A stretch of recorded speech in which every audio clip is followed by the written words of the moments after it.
sir. Go ahead. Mr. Trump, is it true that you're considering a 60% flat tariff on China and 10% for all other countries, including pre-existing? Well, I want to bring jobs back to the country. I want to bring jobs back to the United States. We were doing that under the Trump administration at a level like nobody had ever seen. We saved the steel industry. Now, U.S. steel is being bought by Japan. It's so terrible.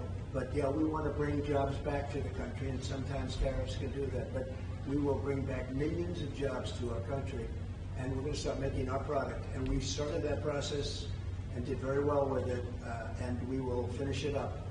But right now, a lot of the progress that we made, whether it's on the border, because we had the safest border ever, and now we have the worst border ever, and I mean anywhere. There's never been a border like this ever in the world, what's happening at our border. And I hope the Republicans don't, and the Democrats don't make a bad border deal, because a bad border deal would be worse than no deal at all. You don't need a deal to tighten up the border and to make it secure. I had the most secure border in history.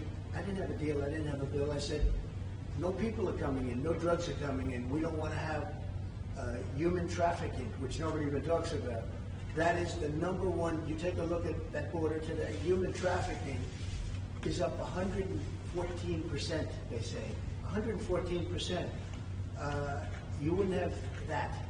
We were working so hard on human trafficking. You know, it's a horrible thing. You think of it as sort of an ancient crime. It's not ancient. Because of the internet, it's a tremendous for the people that do it, a tremendous moneymaker. None of that, you would have had none of that. And now you look at what's happening, the numbers are astronomical. And drugs too. Drugs pouring into our border. And you have the right to close up your border. You don't need bills that complicate it and make it to a level that nobody's going to be able to do it. And the minimum was 5,000 people a day, if that can be right. It's hard to believe that that can be right, but they were negotiating to allow 5,000 people a day. That's a tremendous amount. Nobody wants to have that happen to our country, and they're still not going to know where they're coming from. Right now, we have no idea who these people are that are pouring into our countries. Last night I watched where they're beating up police officers in New York City, a gang of people that just came in that didn't speak English.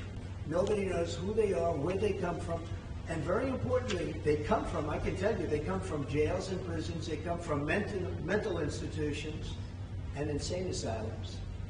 And they're terrorists. They have a lot of terrorists coming too. And we don't want them, I'm sorry. So we had a very strong border. What would you say?